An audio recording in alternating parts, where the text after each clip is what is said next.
Sorry guys, how you doing? There we go. So this is my test run. So I was kind of going through this. Do you want me to start over? How about I start over? All right, it's easy enough to start over. So I'm retouching some scans for a new Edward Weston book. It's going to be a reproduction of his 50th anniversary portfolio. So I just got these scans yesterday, and I need to deliver them by today. So that's not happening. But uh, I think I can get them done tonight and over the course of the day tomorrow morning. So the first thing I'm going to do is kind of go back through this, what I just started out with. These came in as 8 bits, and I've already done the thing where I gone the mode and switched to 16.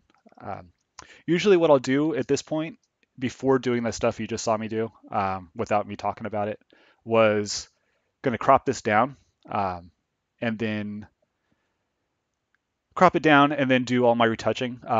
I want to show you this detail boost and kind of how you can get some fine detail back in this. You kind of see how that blurs out as it gets to um, like past 400 line screen. Um, so we'll get a little bit of detail boost back. Great. I just saw your comment on the side there. So I'll go back to my actions and I'll go to this detail boost. And I'll explain again what happens as I go through here. So when we run that, the first step is this Gaussian blur, and it's going to apply a difference after running this between this blurred mask and the underlying layer. There's nothing happening in this found edges layer yet. So let me run that. And it's going to take a second because it's going to do the blurred mask, do the difference, and then jump right into the next step in the action, which is this found edges. So it's I won't do it now because I'll interrupt. But filter, stylize, and found edges, and then it jumps back to this detail boost for the lights. So this one I changed the amount and the radius if I'm doing the highlights or the darker areas. So I'm going to change this to like what I say 18 and 8 and run that. So it's going to do this and then apply the masks that saved in the channel. So there's the detail boost mask there. So the next one will be for the shadows or the darker tones. I'm going to do 16 and 20 and run that. So this is just a subtle detail boost. There's not a whole lot going on here. I'm not trying to sharpen anything. I just want to show what happens like in this grayscale here. So it just firms up a little of the detail. So these were done with some kind of digital capture, either a scanning back or a phase 1 copy camera. I think it's a 80 megapixel back. Not exactly sure. These were probably done in 2014. That's what the file said, but I'm not sure what camera it was. I wasn't able to talk to the guy at the digital department today, so I don't know for sure. But I kind of can't wait for better scans, so I'm just going to cruise through this. So I've got my detail boost. I'll zoom into 100% to show you in some of these detail areas what that looks like. I hope this image quality is good enough through the stream to see this. But so there's with the layer off and back on. And the screen I'm using is a 23-inch display at like 1920 by like 1200. So not a super high res screen, um, but decent enough for this kind of work. So you can kind of see the detail boost. You can also see some of the spots, which we'll start to get into in a minute.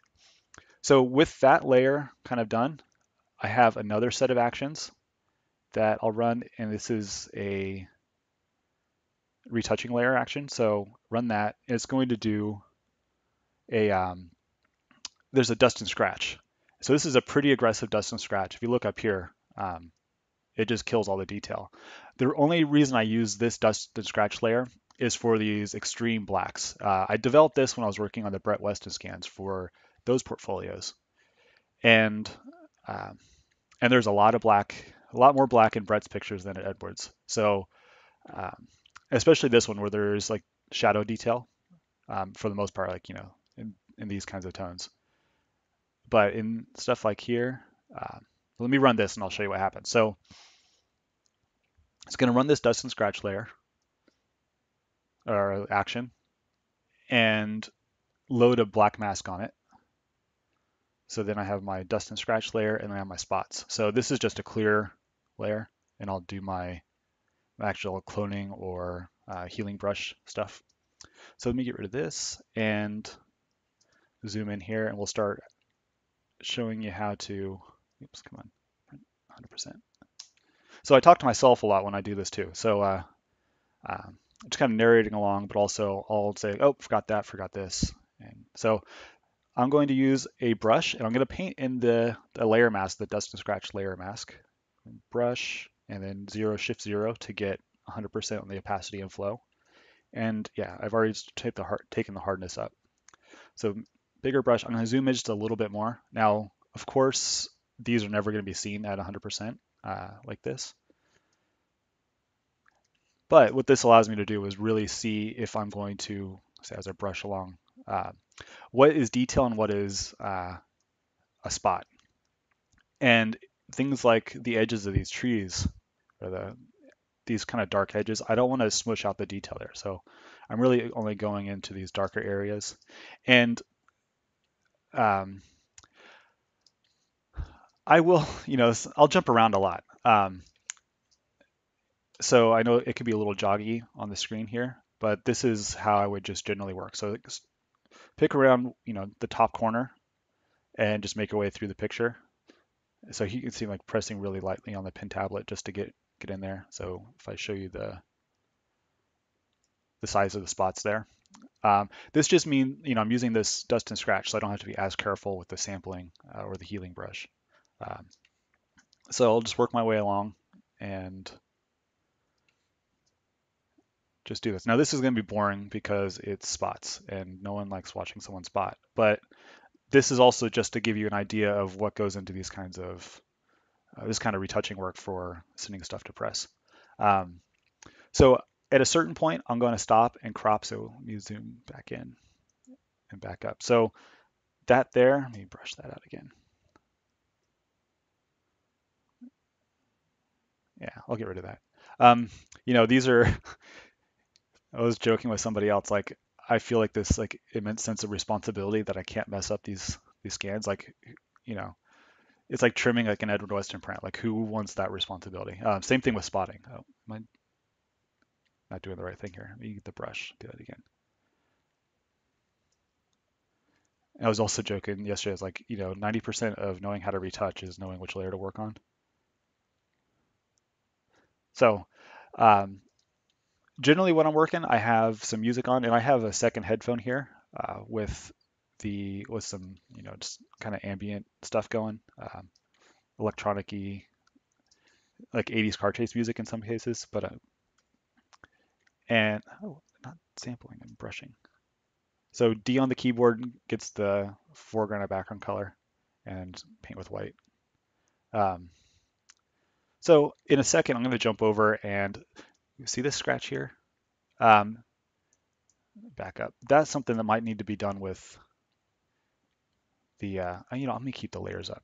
Usually I have a second screen with all of the panels, but because of the broadcast, I just switched over to a single display here. It kept it pretty minimal. Also, let me look over to the left side of the screen. I can switch through these. And I like to use the healing brush, not the spot healing brush, so I can sample the area. So here I was going to go for that scratch.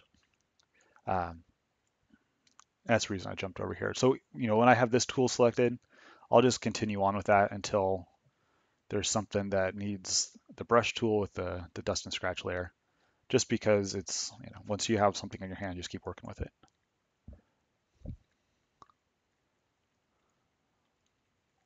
And I will zoom out from time to time just to see how things are going, or turn off.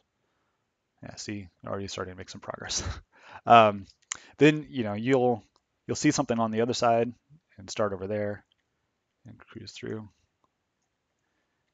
I love it when people are like sitting next to me watching me spot, because they'll be pointing stuff at the screen, and it's a 20 or 30-inch screen sometimes. You'll be looking at a complete different area of the screen than where they're looking, and they're pointing at stuff, and you're like, yeah, I'll get to it. So anyway, I hope you're not doing that at home, but it's all right. So one of the reasons I wanted to start doing these kinds of things is I was just in Minneapolis over the weekend, and someone brought me out to work on some of their pictures and help them make some really big prints. If you're tuning in, hey Joe, how you doing? Uh, so what he kind of said, I was sitting there like kind of driving the bus, as we say, and he was like, just watching somebody work kind of gives you an idea of what goes into things, and also like just seeing the decisions someone makes. So I'm going to try to bring some of that to a larger audience, um, and maybe somebody gets something out of it, maybe not, but it makes it a little more interesting for me. So if you have any questions, I keep looking over to the other screen to see if questions pop up. Feel free to write some in, uh, and I'll take a little break here and there and look over. But when it's crunch time, like on a book stuff like this, it's amazing how much concentration you can get to sit in your chair for 8 to 10 hours and just work on pictures. So it's also kind of boring, which is another reason to do this. It's like, no contact with the outside world when you're in this mode. And so it's kind of fun to do this stuff too with like an audience. Maybe it's not fun for the audience, but you can turn it off. So um, anyway, cruising through.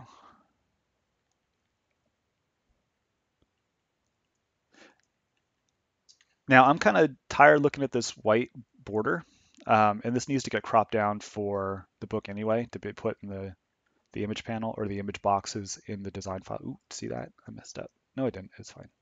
I thought I blurred out that detail right there. So at this point, I'll just take a second, zoom back out, and then I'm going to crop out this white border. Sometimes it's easier to do the spotting with a black border. There's less contrast, so the white border around this stuff is not producing a lot of glare when you crop this out. So here's another piece of fun stuff is the crop tool. So not exactly straight. So I'll first just kind of line up a couple edges here. So I hold down Control on the keyboard, on the Mac at least, to it's clipping to the edges a little more than I would like.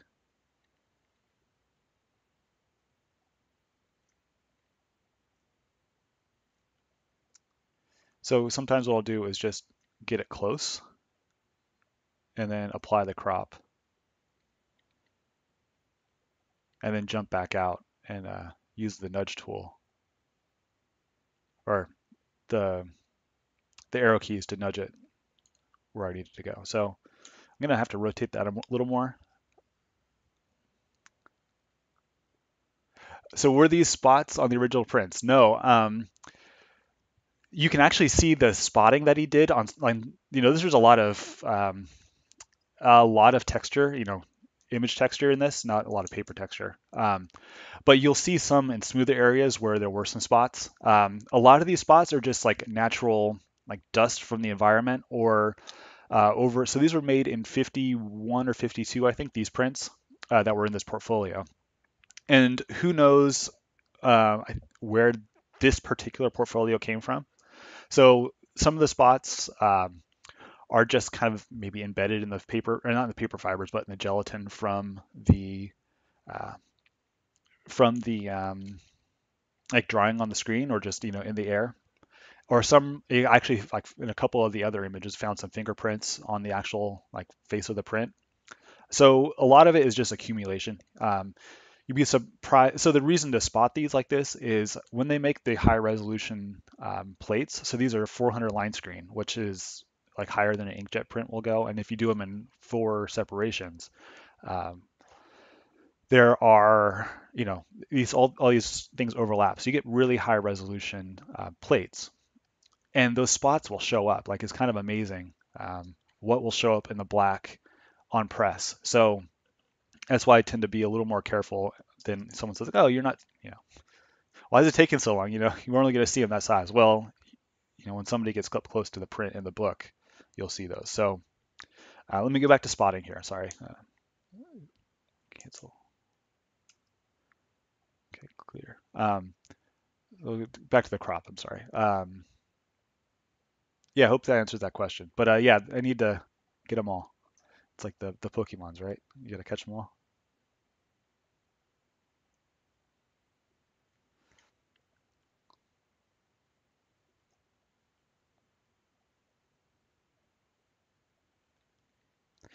So for the spots, so this is actually these ones are. So now I'm using the arrow keys to nudge over. These prints are in pretty good shape. Some of the Edward Weston portfolio, or sorry, the Brett Weston portfolios, like the San Francisco, I didn't do that. Which is the ones I did. Um, there were some where prints were from like accumulation of prints from many years, and not all printed at the same time for a portfolio, that were in much worse shape. So they need, and maybe Brett was a little. Well, Brett printed these also. Like Edward actually did not print these prints. He approved them, but at this point, Brett was printing all the prints for at least this portfolio in the 50s, early 50s. Um, okay, so I think I got all the edges, but to make sure, I'll switch over to a black background. Yeah, so switch over to black, you'll see the top edge still. And so here's where I'll nudge down, and then hopefully this works. It should snap to the bottom edge there. And I'll do the same thing for the other side. So I'll nudge to the left, wrong way, and then snap this left side back to the edge. There we go. Okay, now I'll switch to like a medium or dark gray. So less glare.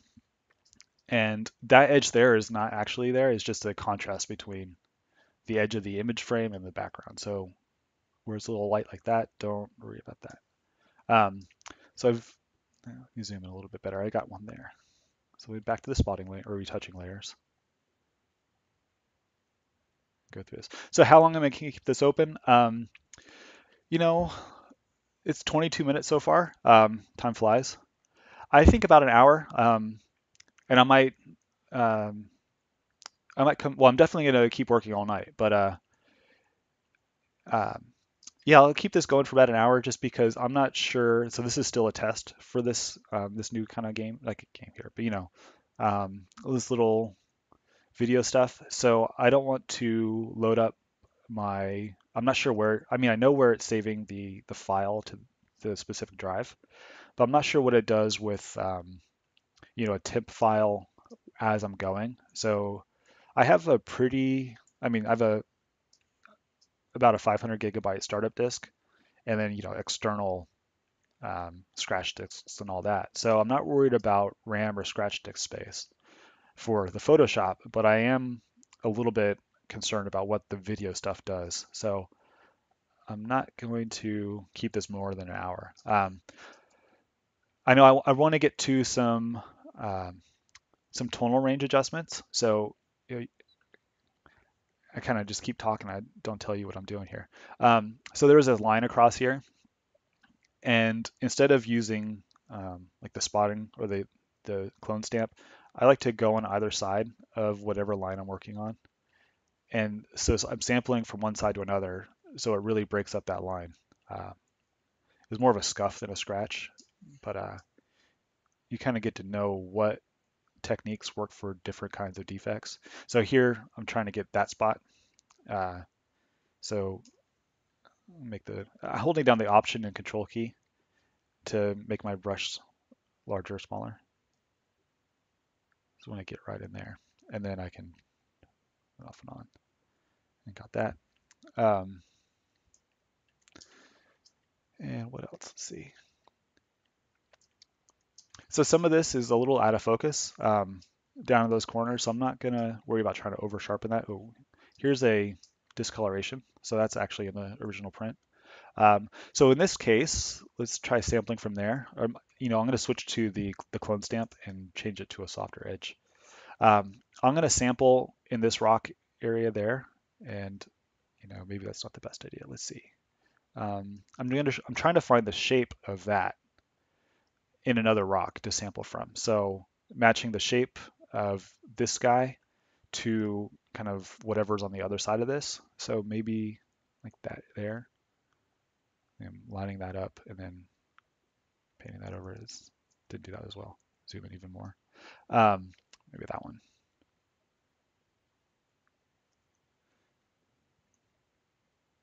So when I do this kind of stuff, my brain-mouth connection kind of stops. And it's gonna be a little quiet for a second. Yeah, so why am I being so careful with this stuff? Because they're not my prints. If it was mine, I'd zoom through them a little bit quicker. But these are Edwards, so we'll take care of the Edwards stuff, right? So I'm trying to get that edge right there, so I'll go to the top of this and put that in and clean that one spot up. Now, so these are actually going to be printed um, in quad tone with like a skeletal black, like one for like the deepest blacks, and then like a general black that kind of spans the entire grayscale, and then two warm blacks, one for like the dark midtones and one for the lighter midtones. And I say dark midtones, I mean like from the highlights through like 80% or so. Uh, so I'm trying to continue that crack into the rock down here. So there's a spot right there. So what I'll do is sample there. Now I'm still, yeah, I'm on the J tool, the healing brush. And then I'll sample from here, right there, to continue that edge and then back up to finish it off. And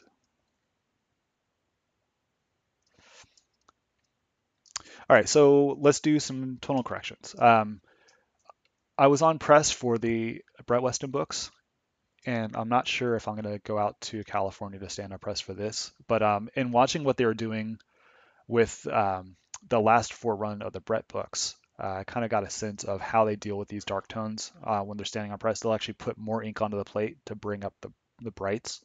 They'll put more, I'm going to say ink. They'll increase the inking of like the skeletal black plate, which will push down these deepest blacks, and it'll give the appearance of more highlights in these tones and like the brighter edge of these succulents on the flowers and things. So to make sure that there is the right tone for that plate, I need to pop open a adjustment layer. So I'm looking at it with a curve. So you can see where the black start. It's actually like, I don't know, someplace in 95 or so is where the blacks are. But instead of messing with the black point, you want to leave that at the original point. I've already done this based on a grayscale, but I have another action for, they're down here, for a correction curve. So I'll run that, and it's already finished. It's here. So you saw it convert to grayscale. I basically just did a saturation. I just took all the saturation out, not doing any black and white conversion with any channels or anything like that. Um, I just want to take that yellow from the paper base and the paper and whatever developer slash toner, the amidol. Just want to take that away. So um, actually, you need to adjust this a little bit better. Not that one, this curve point. So all this curve is doing is just bringing up just slightly the like 95%. I'm going to take that to 97. Oops. So if I turn this off and on, and now this is real subtle to be going over the internet to see this, but it just darkens the blacks just slightly, and all the other curve points stay the same. These prints need a whole lot less work than, no, that actually feels a little dark because it has this white around it. I'll go to the custom color and show you it's not exactly a pure white. It's like 98%. So select custom color. All I'm doing is right clicking on the outside of the image area. So on the border, right click, and you have all your border colors. So you can say select custom color. Oh, it is 100%. Look at that. Let me change that to 98%. And then A and B are 0. So I'm using the lab values here. And so they just acts for two things. If not so much with these prints because nothing in here is like higher than zone 6. But if you're doing like digital camera images, if you have like a sky that's blown out, you'll actually see the 100% white in your sky around the like 98% of the border. So you can see, use this to see if you're blowing anything out. So let's see. So this appears really, the print appears pretty dark, and that was kind of how things were. You viewed these things under a skylight outside the darkroom. Um, so I'm not going to change the brightness much. I'll do it just a little bit, but I'm going to do it on top of the hue saturation layer. So just create a new curve layer, and I'll grab the scrubby slider. That's the little finger with the up and down arrow in the curve panel there. And I just put a point on there. You see these trees back here are, what is it, 80%, 83%. So let's lighten that and take the black point. And that's really the black point, but like say 95% back to 95%. So that just increased the contrast everywhere, kind of too much. So what I'll do is invert that layer mask, and here's a fun thing. And this is more of an example and maybe not going to end up in the final one that I send to the printer, but this is just to show an example of a technique. So the mask is black. I'm going to turn that off and go to the channels and load the channels as a selection. So now the luminance values are selected, and um, I want to paint the lighter areas here in this background just to pop out the detail of the edges of the trees. So with that selected, I'll turn that back off and hide the selection edges, so H. So when I go to brush, and we make a pretty low opacity and flow. So you can use the keyboard shortcut, so like Shift 20 and 20 for the flow and the opacity. And what I'll do is just get a larger brush. So the dark tones are going to stay darker, and I'm just popping out a little bit of detail. You can't even see it yet on the screen. That's how light this is. Um, because these are already pretty dark tones, so I'm really painting in the 85% of whatever these were. And just general, real quick um, and subtle. That's kind of the point of this. It's supposed to be subtle.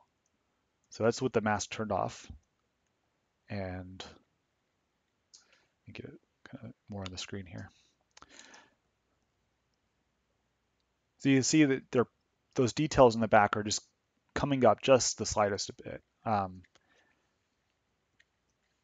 then I'll go down to the lower part of the image to do the same down there. So I'm trying not to get the highlights of the tree, just the edges of the trees in the background. And so like one reason I make it small like this is I don't have to get very far away from the computer to see the tonal adjustments. Kind of looking at tonal balance. So for looking at the, here I go critiquing Edward Weston's picture. But part of the reason that this is such a good picture is one, the triangle or the diamond that this created. There's kind of the famous story about how this was made. Cole was working in this area, and he's like, Dad, come over. I can't figure this picture out. And he was working with a horizontal, right? So Edward comes over and looks at it and just turns the back 90 degrees, and now he's got a vertical, and it creates this nice diamond shape here. It connects the tree in the background here to the stuff in the front. It's like a mirror shape here. These two trees pointing up towards the top just continues the diamond. But if you just had that, like, that's great. But what really kind of makes this, I'm going to do an adjustment here to give this as an example. So let me deselect first because I still have my highlight selected, or the lighter tones. If this were darker and more contrast, you see that's, what I was going to say is, let's do this really quickly. If this were darker down there, up in that top right corner, that's now like dead empty space. This other side is not balanced at all. Like, I'd have to darken all that too. And that's still really boring. So let's kill this picture, or kill that layer. So what makes this kind of great is the activity around these edges, how that subtle highlight of not even highlights, just the tone at the top of these branches here, just fill out these edges. And similar thing down here, like the lightness down that lower right corner fills out that edge. And I'm not going to burn and dodge Edward Weston's picture. I'll just stop. But anyway, so part of what I do in this retouching is consider the tonal stuff actually in the picture and how that relates to everything else, and make sure that comes across in the reproduction. Now, if you push down these blacks on press, these things up here in that top right might get too dark, and you might lose the balance of the picture because of how you're adjusting for the brightness on press by pushing down certain tones and keeping other ones, trying to brighten other ones. So I just want to make sure that um, I give the pressmen enough room to do what they need to do to keep the balance of the picture based on what's really in the original. And there's I just turned all the other layers off. There's the full color unretouched version, and then the with the edits. So you see how when I make it a black and white, you kind of lose some of the luminance of this lower right hand stuff. So I'll need to go back and add a little more of that with this layer here. So I'm going to um, load those highlights, or the luminance selection. I call this luminosity masks on the fly. I don't have any panels to load certain things. I am gonna. This is another thing that came out of that stuff over the weekend. Oh yeah, someone asked me to just show that again. Great. I'm gonna do that right now. But I'm going to develop a panel for some of these things uh, that I do all the time, just because I have the muscle memory to do this very quickly. But if you miss up one of these steps, uh, you know, it'll throw it all out. So what I'll do here is, as I have the mask is black, I'm not going to. I just want to keep these tones in here as they are. So I'll go to the channels, load the luminance as a selection. I'm going to hide the marching ants, so Command H on the keyboard to hide the selection edges. Um, did I look at the original print? And so I didn't actually have possession of these files, or I'm sorry, of the prints to make the scans. Um, so this is kind of just like knowing the style of Edward's work. I've been looking at it like, I don't know, since 2002.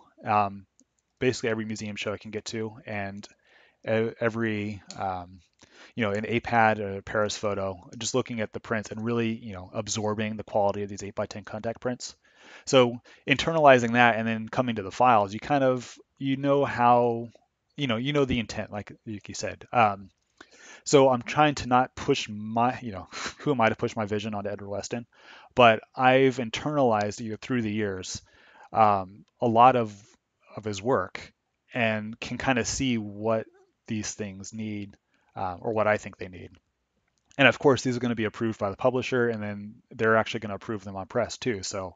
Um, so I'm just trying to give them the best thing I can to work with without, blocking things up or blowing out detail. You've seen other books probably that are gritty or kind of blown out or blocked up. So we're trying to make these as faithful to the originals as possible, but also make them as good as possible too. So um, let's see, do I have a selection? Here's how to find out if you have a selection active. You could either hit Command H and see the ants, which I do, or look at the histogram. So you see it's cut off at 50%. That just says like you have the other, the quote unquote highlights selected, or the lighter tones. If I Command Shift H, it jumps over to the other, sorry, Command Shift I to invert the selection. It'll show the darks. So go back to the highlights and then Command H to the highlights, the lighter prints, lighter tones. And okay, so let's dodge this lower corner. I'm not dodging, I'm just brightening up some of these details. So with the, okay, make sure my brush is, oh yeah, so the opacity jumped up to 80% on that brush. I want to go back down to 20 and 20 on the opacity and flow. So I just hit 2 and Shift 2 on the keyboard to get back to that 20% there. And that just, so the whole point of using a lower opacity brush is you can slowly build up the adjustment and do it more in one area, like just did along those rocks, than another. If you had like 80 and 50 and you had a larger brush, it just changes everything too quickly. Um, so here I can just slowly build that up. Uh, so I'm option clicking in the layer mask icon, the curves layer 2 or curves 2, to show the mask and to not show the mask. So let me go back to 20 and 20, slowly build that up. And I'll come back to the other side and do a little bit over here. So I'm just kind of cruising, like not cruising, but it's kind of intuitive work. And that's what I like to show people when I'm working with them on one-on-one is I'm not even thinking like, oh, I have to lighten that. Just like looking at the display and saying like, okay, like that needs to be lighter. You're just taking, that's why I like to work when I'm doing this stuff, like at full size here, or, with a little bit of border, but the whole image. Um,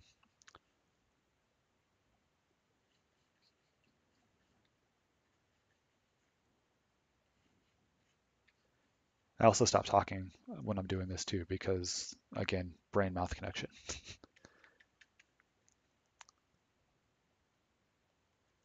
So I'll turn this layer off and on. So you see, I mean, I don't know if you can see it because of the stream, but that it's a subtle adjustment. And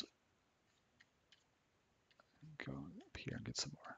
So of course I'm using a pen tablet, and I don't, I could not do this with the mouse. Like you're clicking and you're circling, it's terrible. With the pen, it's just kind of intuitive, like sketching in the tones. And back off. I kind of like, I mean, not that I like it, I'm just looking at this and seeing that this dark shape here on that lower left edge kind of relates to these three shapes on the lower right edge. So I'm going to keep that. I'm not going to lighten that up any more than it is. Um, it almost feels like it is a little unbalanced. Like these tones here are too light. So let me go back and paint with black here. I'm going to paint with 50% and 20%. Just take a little tone out of there. And I say take a little tone, I mean darken it a little bit.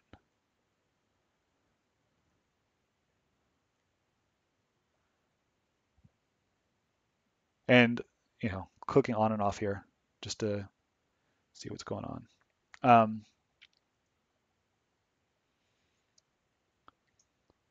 I'm going um, to make the select or the adjustments happen a little quicker than what they are now. You can, well, what I'll do is temporarily disable the layer mask, deselect, and then go back to the channel and load them as a channel again, and then hide it. So now the proportion of light tones is slightly greater because of the effect of this curve and the mask turned off. So now if I paint, I'm going to do still a low opacity brush so I can build up to it. But just you can see how much faster that happened. I mean, maybe I can see how much faster that happened. Um, not so much there. I just want to make sure that this side stays active and balanced. Um,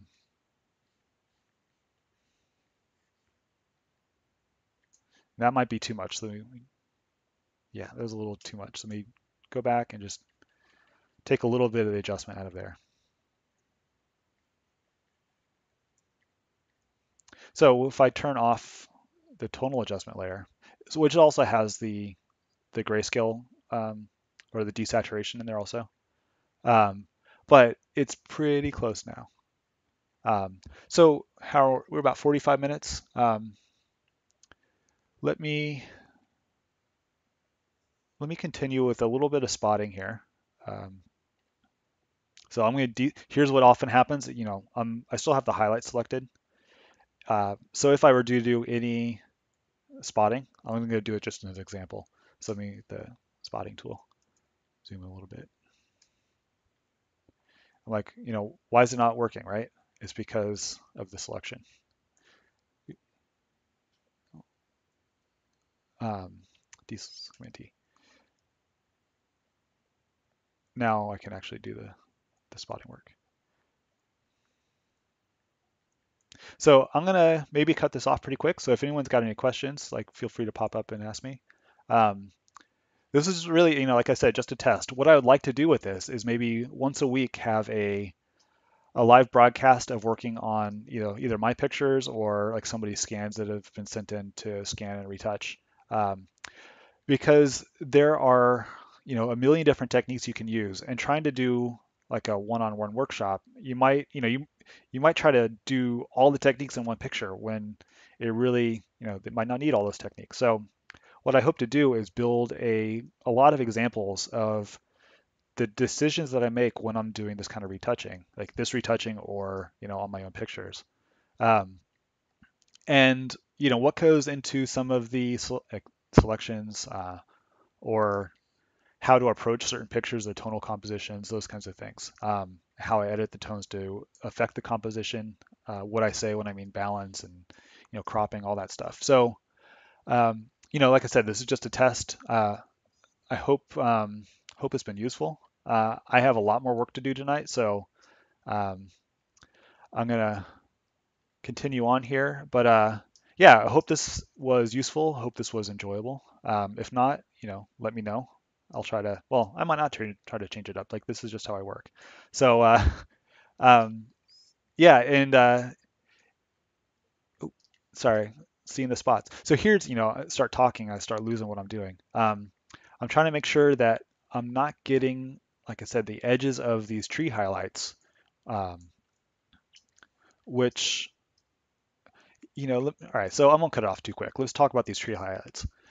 One thing I've noticed through the years here is this subtle, like just the subtle variation of the dark tone and the edge of these trees really, like, in a sense, it really is what makes a print glow, those like subtle dark tones. Um, and it's really about the supporting aspects, like, how those tones support the rest of the image. So I want to make sure I don't spot the wrong thing here. So this is a kind of, let's get back on the screen.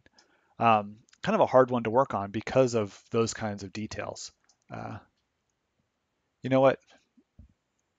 Hang on, let me scroll up. See how we're doing here. Show you the final result. All right. The final result is going to take another hour. No. Let's see. I'll zoom out and show you. So I know it's hard to see on the video here. Let me do fit to screen. There we go. A little bit of a better edge. So there's the final. So if I were to do this like for an inkjet print, which I might actually make some inkjet proofs depending on if I go out west or not, to the printer. But I will deselect, go up to, I always kind of hit deselect before I do anything just so it doesn't, otherwise if you have a selection, what did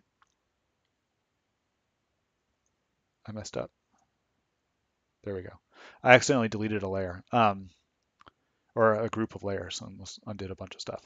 So if I had a selection and I wanted to do a final levels adjustment and I had the selection, usually I'm working with the selection edges hidden, um, hit the mask, and now I have a black mask, which is, I mean, not a black mask, but a mask loaded with a selection. It's basically just a luminosity mask.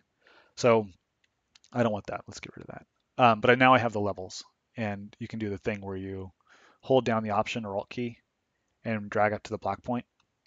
And I like, I would not do this to this picture, but that was how most people would make a levels adjustment, just to get the whole range. But it blocks all this stuff up, and now you have potential for blown out highlights.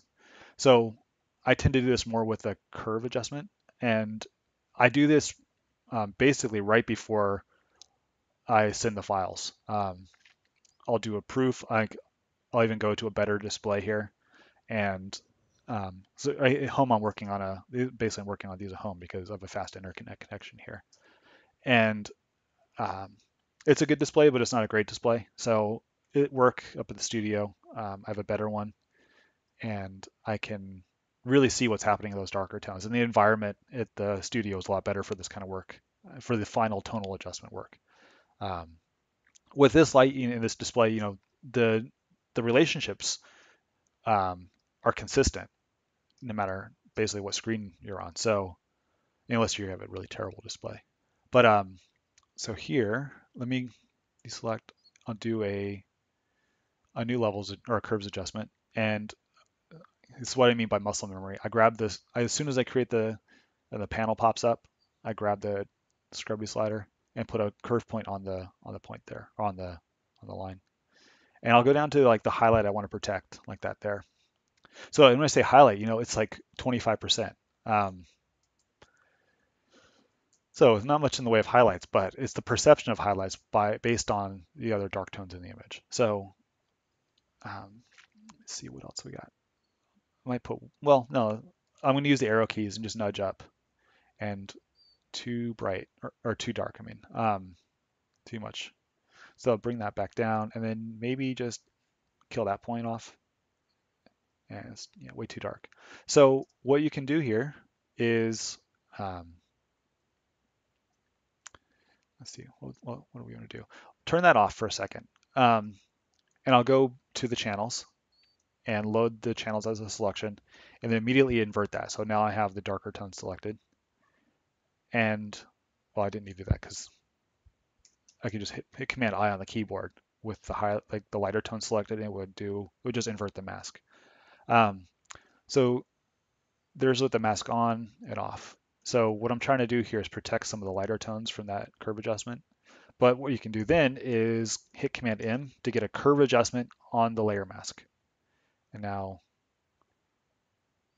I'm darkening the tones to protect it and then lightening the very extreme ones.